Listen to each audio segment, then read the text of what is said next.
Coming up on Falcon Weekly, it was a scary morning on the Ohio State University campus. There were reports of an active shooter on campus, but now police say the attacker used a different weapon. And overcast skies have covered Montevallo for most of the day. Rain is finally in the forecast. See when the much-needed rain will arrive and find out about the threat of severe weather that will come with it. It sounds like Willy Wonka for grown-ups. See what you can win if you find this hidden golden beer can. And how do hipsters fit in with this holiday season? Find out how one company is giving an old Christmas story a hipster twist. Falcon Weekly starts right now.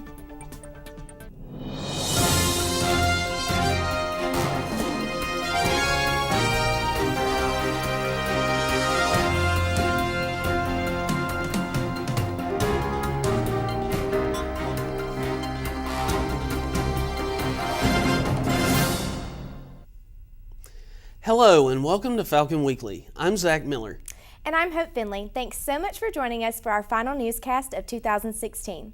Topping national news this week, investigators have identified the suspect in the attack at Ohio State University Monday morning. The attack forced the Columbus, Ohio school into lockdown. Police identified the suspect as student Abdul Razak Ali Artan. He is an 18-year-old man of Somali descent, driving a car registered to a family member.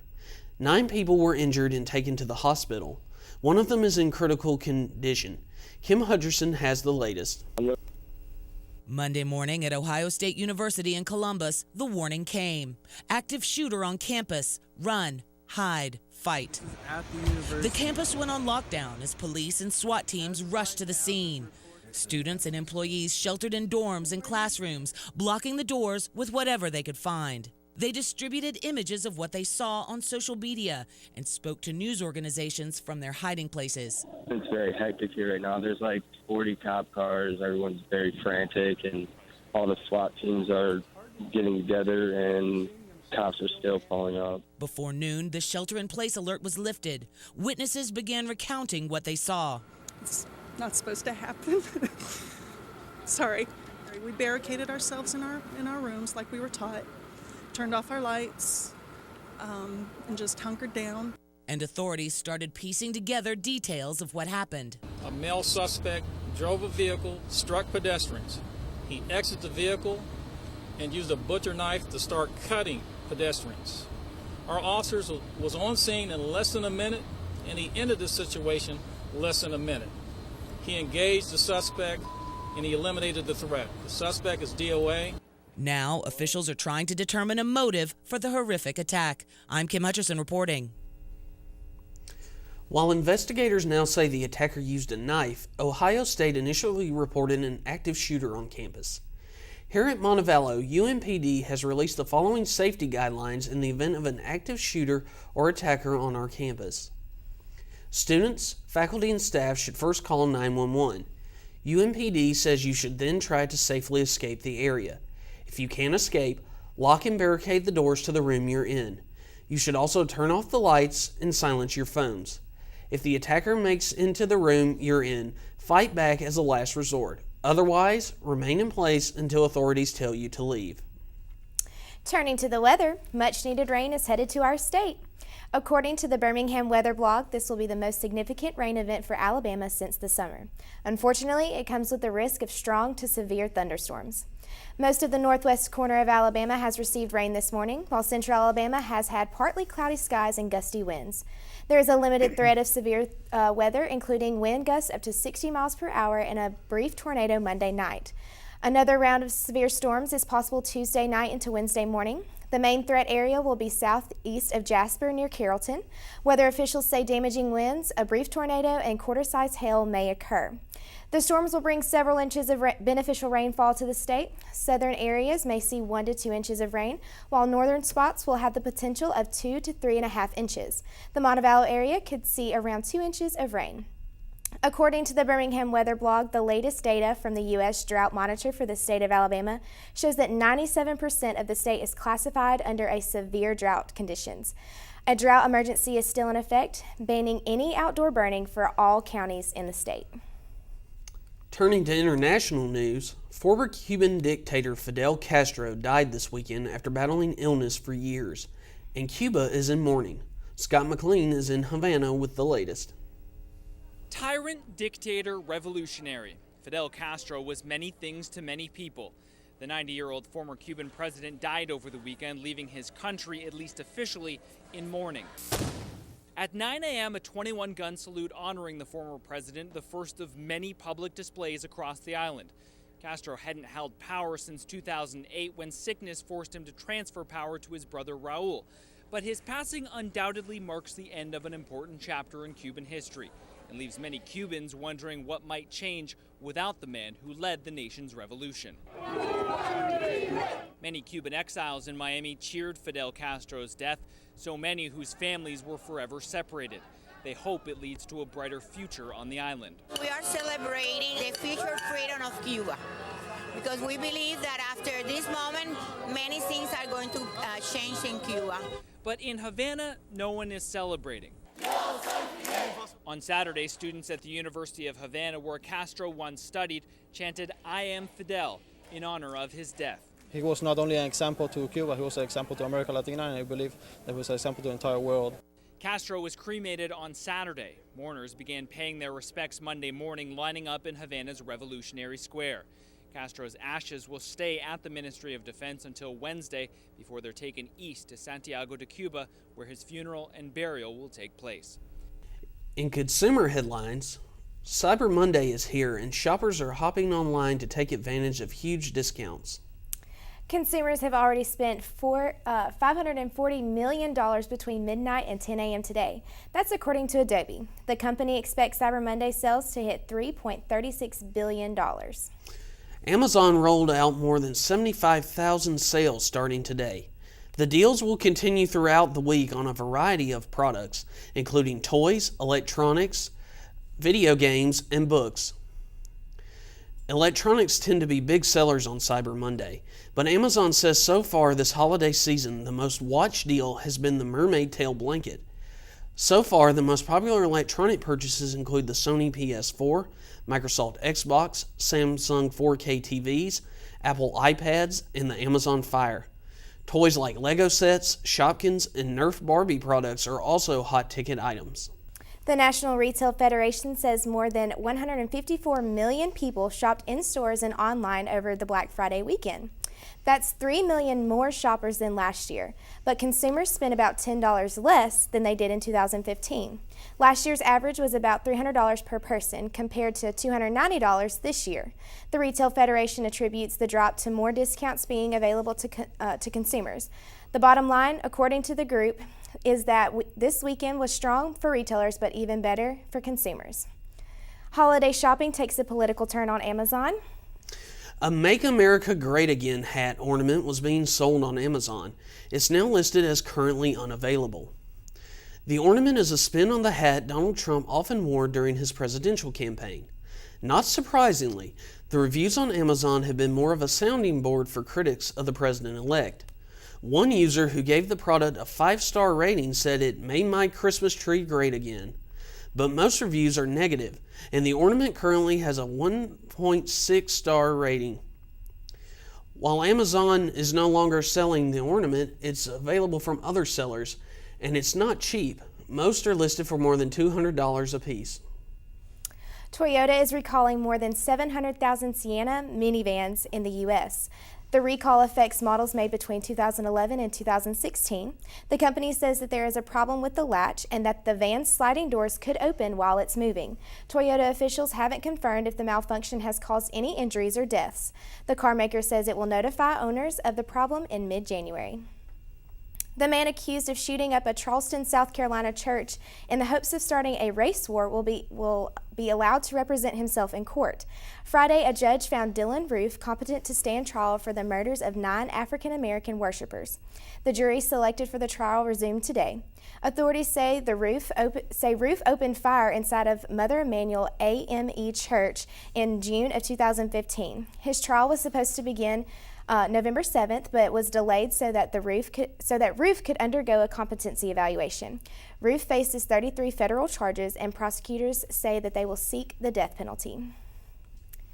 Just when we thought the 2016 election was behind us, the election drama is still not over. Today, officials announced that President-elect Donald Trump won Michigan's 16 electoral votes, giving Trump 306 votes in the Electoral College to Hillary Clinton's 232. However, Clinton leads the popular vote by more than 2 million votes. But in a Twitter tirade, Trump says he doesn't believe Clinton won the popular vote. He's also blasting the former Democratic nominee for participating in a recount effort. Reporter Yasmin Amir has more. Like many of Donald Trump's controversies, this one started on Twitter. The president-elect tweeted Sunday, quote, "In addition to winning the Electoral College in a landslide, I won the popular vote if you deduct the millions of people who voted illegally." Trump is the president-elect despite losing the popular vote by almost 2 million. There has been no evidence of any kind of massive voter fraud. Over the weekend, in a move unprecedented by a president-elect, Trump unleashed a series of angry tweets about a vote recount effort spearheaded by the Green Party's Jill Stein. The Clinton campaign announcing Saturday they would participate, while making clear they are not attempting to contest the results. Trump's senior advisor Kellyanne Conway slammed the efforts. The idea that we are going to drag this out now, where the president-elect has been incredibly magnanimous to the Clintons and to the Obamas, is pretty incredible. Stein has raised more than $5 million for fees and court costs associated with a recount in Wisconsin. The move coming after data security experts raised concerns over discrepancies between areas that used paper ballots versus electronic. It's an effort incoming Chief of Staff Reince Priebus called a total waste of time during an interview on Fox News. And it's ridiculous. This is a fundraising, notoriety-driven fraud by a person who won 33,000 votes in Wisconsin to President-elect Trump, who won 1.4 million. I'm Yasmin Amer, reporting. The recount in Wisconsin is set to begin this Thursday, December 1st, and officials say it could be completed in a week. The Green Party is also considering pushing for a recount in Pennsylvania. Meanwhile, President-elect Donald Trump is reportedly irritated with one of his top aides' public campaign against Mitt Romney to be Secretary of State. That's according to a Trump source. The source also says there's a battle between Kellyanne Conway and Chief of Staff Reince Priebus about the choice between Romney and former New York City Mayor Rudy Giuliani for the position. The interviews and tweets Conway has been criticizing Romney, citing his personal attacks against Trump during the campaign. She also says she is getting a wide range of negative feedback from Trump supporters who feel betrayed about Romney being possibly selected. Turning to health headlines. For most of us, the holidays revolve around a dinner table, eating and drinking with friends and family. But parties, travel, shorter daylight hours, and chilly temperatures can make it harder to stick to your workout routine. And considering that the average American consumed more than 4,500 calories and 229 grams of fat at their Thanksgiving meal, most of us need to find ways to work off those extra calories. Reporter Kim Hutcherson has tips on managing exercise during the holidays in today's Health Minute. Sticking to our workout routines can be difficult over the holidays. Here are some tips for staying active during the season. When you're out doing your shopping, choose a parking spot that's far from the entrance and do a little extra walking before you begin. If you're shopping in a mall, make one full lap around the mall before you start. This will give you extra exercise and allow you to window shop before you make your purchases. If you're around small children, take advantage of their energy. Play with them, go for a walk, even chase them around the house. You'll be squeezing in some exercise and the kids will put you in the holiday spirit. And since they're all around, why not plan some activities with your family? Go caroling or take a walk to check out holiday lights. But be realistic. The holidays are always hectic and sometimes people have trouble sticking with their exercise routines. If you can't do your full, intensive workout, that's okay, as long as you don't let it go too long. For today's Health Minute, I'm Kim Hutcherson. Exciting news for Montevallo's Department of Communication. Dirt work has started for the expansion of our mass communication building. Heavy machinery was moved in last week. The expansion will house a brand new TV studio, production space, and computer lab. Once completed, the building will be renamed Strong Hall. The new building will house both the Mass Comm and Communication Studies programs. Strong Hall is scheduled to be complete in time for the fall 2017 semester. Remember, there's more news online 24/7. Just search for Falcon Weekly on Facebook, Twitter, and Instagram to see more stories and news updates throughout the week. I found the golden ticket. Beer can. Coming up, see how Bud Light has taken a page from Willy Wonka's playbook and how you might be lucky enough to benefit. 2 all-beef patties, special sauce, lettuce, cheese, and you get the idea. See how McDonald's is putting a new spin on a classic burger. And the men's and women's basketball teams took a break over Thanksgiving, but not before playing last Tuesday. We'll recap those games. Those stories and more when Falcon Weekly returns.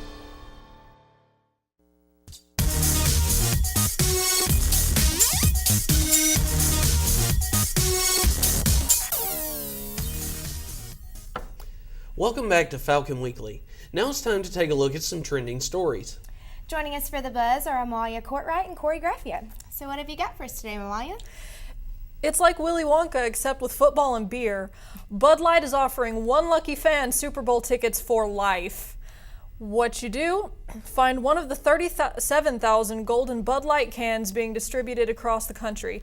Then take a picture with the can and post it on social media with the hashtag SBTix4Life and hashtag sweeps. Leading up to the Super Bowl, 6 winners will be chosen per week to get a pair of season tickets to their favorite team. Then from that group, the big winner will be picked during the week of January 16th. The promotion starts today. By the way, Super Bowl 51 is set for February 5th. So, I don't know about you guys, but I know that I'm going to be buying a lot of Bud Light. I don't even like Bud Light. I just want Just like the Super Bowl tickets? Yeah, because I don't even like football. I just want to sell them. What about you guys? What are you guys going to be doing about this? It's a great deal either way because, like, if you do find one of the cans, I think that you said that they automatically get season tickets to your favorite team. So, even if you don't get Super Bowl tickets, you get your favorite team's tickets. Sounds like a fun thing for me. I don't think I have a chance of even getting the season tickets with my luck, but I don't know. I'm a little tempted to try for it now. I'm super excited about it. I'm just going to buy the Bud Light to look for the golden can. Yeah. I'm not going to drink it. But. An avid Cubs fan and chef used his artistic skills to relive the World Series nearly a month after the Cubs' big win. This gingerbread replica of Wrigley Field weighs more than 400 pounds and it's all edible, except for the players who are made out of Legos. The seats are made out of crackers, the scoreboard is edible paper, and windows are made of gelatin. The sweet treat took more than 70 hours to build. Oh my goodness, that is all. This is awesome. That's amazing. That is really cool. I can't even make like a regular gingerbread house stay up, but this guy is. Mine looks all, I have like icing all over me, candy everywhere, stuck to me by the time that I'm done. So like, even more, like, I don't know, this is just really cool. All I care about is eating it at the end of it, so I never bother to make it. I love it. Are people gonna like eat this? Because I'd be so sad if like I spent all that time and all that effort making all of that. Well, and it just gets eaten if you don't eat it. I mean, I know. Might as well enjoy it, right? Yeah, making something like that makes me not want to eat it. I feel like the Cubs should offer him season tickets just for his creativity. They really should. Oh my gosh. So, oh well. McDonald's signature hamburger is getting company. The fast food franchise is adding 2 new burgers inspired by the Big Mac to its lineup next year. The Grand Mac is made with 1/3 of a pound of beef, while the Mac Jr. is a single-layer burger. You could say that the Grand Mac is what you'd get up if you upsize the Big Mac, and the Mac Jr. is what you would get if you shrunk it. The Grand Mac and the Mac Jr. will be sold for a limited time on McDonald's national menu early 2017. All 3 will still have Sing It With Me, all beef head. All beef head, sauce, lettuce, cheese, pickles, onions on the sesame seed bun. He said.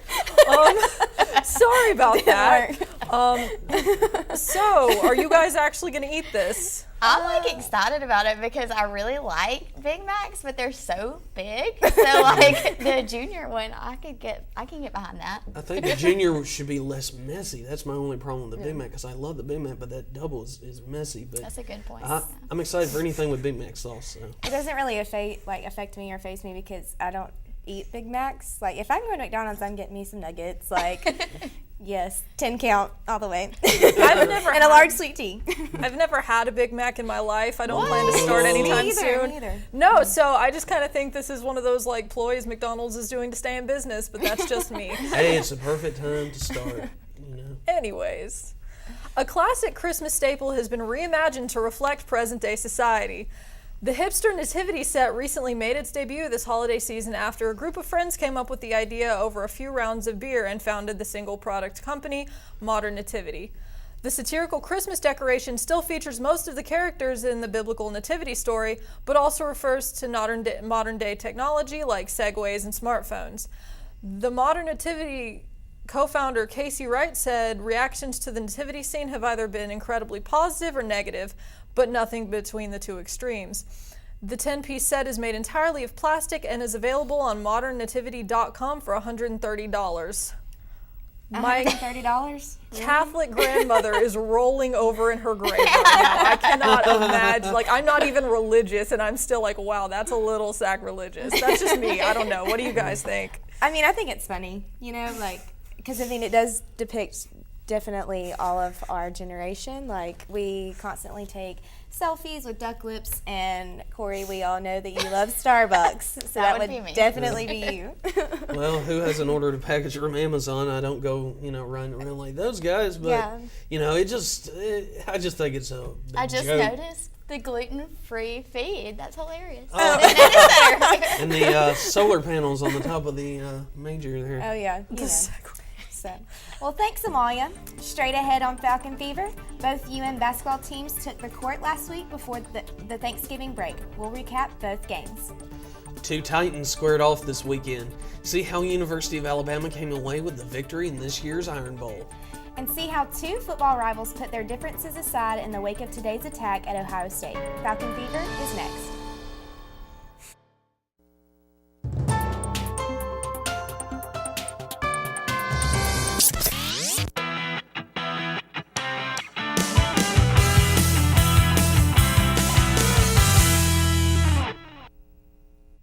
Welcome to Falcon Fever. I'm Adam Petway with a look at this week's sports. Not much happened over the Thanksgiving break, but before campus closed last week, UM men's and women's basketball team took to the court Thursday. The men's basketball team took on Tuskegee on the road. The Falcons defeated the Golden Tigers with a 67-58 win. This marked the first win for the Falcons on the road at Tuskegee since December of 2005. They are set to return to action December the 10th against Auburn Montgomery at 5:30 p.m. UM's women's basketball team took on Stillman College last Tuesday. The Falcons battled for the win, leading the Tigers in the first 3 periods.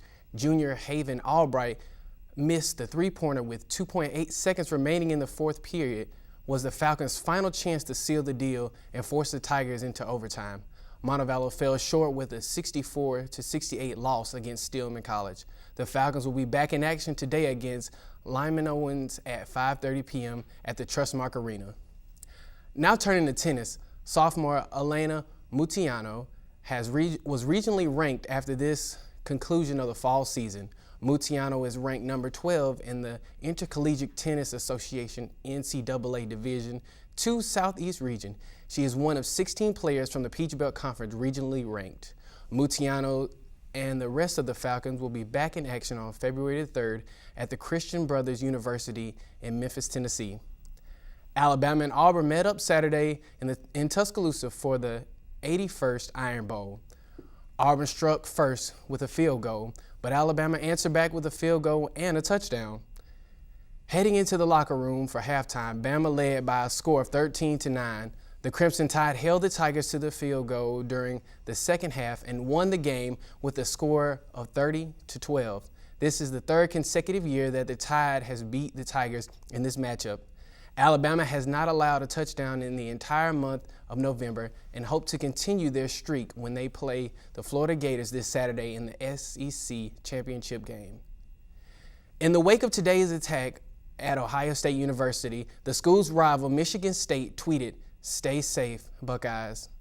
There has been no response from Ohio State yet, but OSU fans and students have tweeted at Michigan in appreciation for MSU's sportsmanship and class. And remember, there's more Montevallo athletics coverage throughout this week. MassCom students live stream events on the Montevallo For You YouTube channel. You can also check out more Falcon news by finding Falcon Fever on Facebook, Twitter, and Instagram. And that's a look at this week's sports. Thanks, Adam. Finally this week, it's beginning to look a lot like Christmas in our nation's capital. The Capitol Christmas tree arrived in D.C. this morning. This year's tree was delivered all the way from Idaho. The tree's cross-country trek was chronicled on the U.S. Capitol Christmas Tree Facebook page. A lighting ceremony will be held on December 6th on the west lawn of the Capitol. The Capitol Christmas tree has been in a Washington, D.C. tradition since 1964. So what do you guys think about the Capitol Christmas tree? I just think that's a really nice tradition. I actually was surprised that it's only started in '64. I figured it might have started a little bit earlier than that. But I always like any type of Christmas tree lighting. It really gets me in the mood for the holiday. I've seen videos like on Facebook of the tree coming by, and a lot of people actually got to sign the cover as it went through their town. So I thought that was really neat as well. It's a beautiful tree. Oh, I yeah. definitely wish I would be there to see it in person. That would be I bet that's amazing. a really cool ceremony. Yeah. So. Well, that's all the time we have for this week's newscast. Thank you so much for joining us. For more UN news from MassCom student reporters, be sure to check out the Falcon News Network blog. The web address is on your screen. This is our final newscast of the year. From everyone here at Falcon Weekly, we wish you a very Merry Christmas and a happy holiday season. We'll see you again in 2017.